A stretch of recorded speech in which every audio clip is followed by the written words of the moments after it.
Bonjour.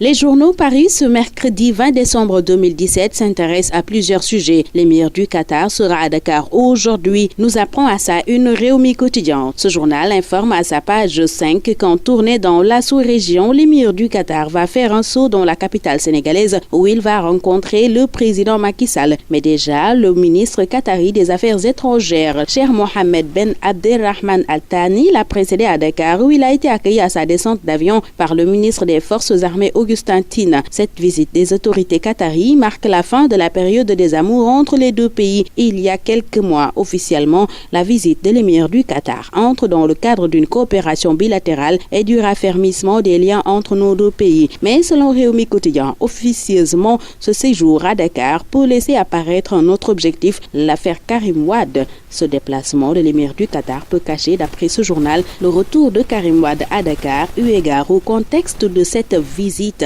En effet, rappelle Réumi, il y a quelques mois, Oumar Sarr du PDS affirmait avec force que Karim Wade sera au Sénégal en 2018 pour participer au congrès du Parti démocratique sénégalais. Réumi donne dans ses colonnes d'autres informations qui peuvent laisser croire que cette visite de l'émir du Qatar concerne aussi Karim Wade. L'ombre de Karim plane sur la visite, titre par conséquent ce journal qui s'intéresse aussi à la traque des biens mal acquis avec les 200 milliards qui ont été recouvrés selon l'ancien premier ministre et ancien ministre de la Justice Aminata Touré. Cette déclaration de Mimi Touré intéresse aussi l'observateur qui parle d'une polémique de 200 milliards. Ce journal nous apprend par ailleurs que le rappeur Ngaka Blindé a été arrêté avec 5,730 millions en faux billets. Ses complices, un étudiant de la FASEG et une fille, ont été placés en garde à vue et un arsenal de contrefaçons ont été découverts au domicile de l'étudiant à Guédiawaye. Note aussi l'observateur qui parle par conséquent d'une affaire de Ngaka, comprenez par là idiot. Vox Populi parle d'imbroglio autour d'un tournage de clip ou faux et informe que Ngaka Blindé a été arrêté avec 5,7 millions en faux billets. Le jeune rappeur qui a fait feu de tout bois ces dernières années a été arrêté très tôt ce mardi avec ses supposés complices dans un véhicule 4x4. L'affaire de l'ancien ministre des Affaires étrangères arrêté aux États-Unis pour corruption et blanchiment d'argent, Libération nous en parle. Ce journal se penche sur l'acte d'accusation et indique que Ro et Gadio font face à 8 chefs d'accusation, 5 pour corruption et 3 pour blanchiment d'argent. S'ils sont reconnus coupables, ils risquent 20 ans de prison.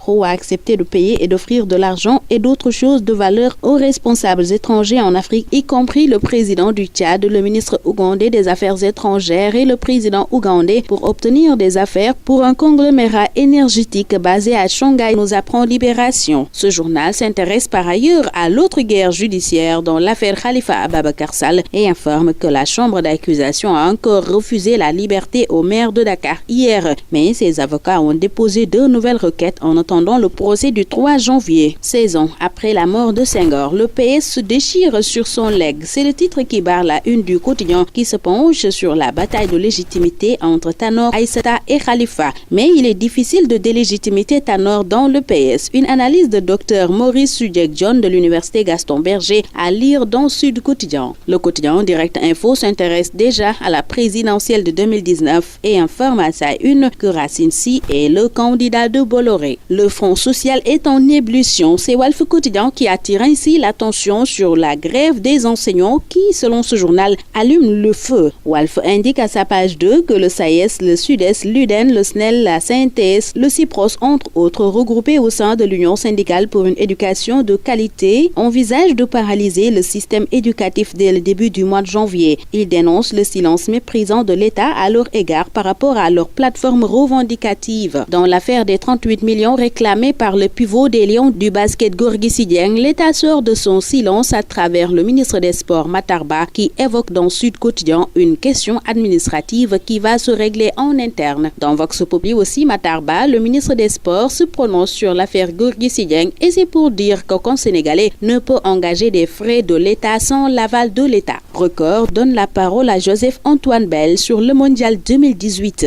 Le Sénégal n'est pas inférieur à ses adversaires, déclare-t-il à la une du journal des sportifs. Dans le quotidien du sport Stade, l'on livre les propos d'Abdoulaye Diallo, gardien de la tanière en direction du mondial 2018. Aucune équipe ne me fait peur dans notre groupe. Fin de citation. Fin aussi de ce tour des quotidiens. Très bonne lecture, excellente journée à tous.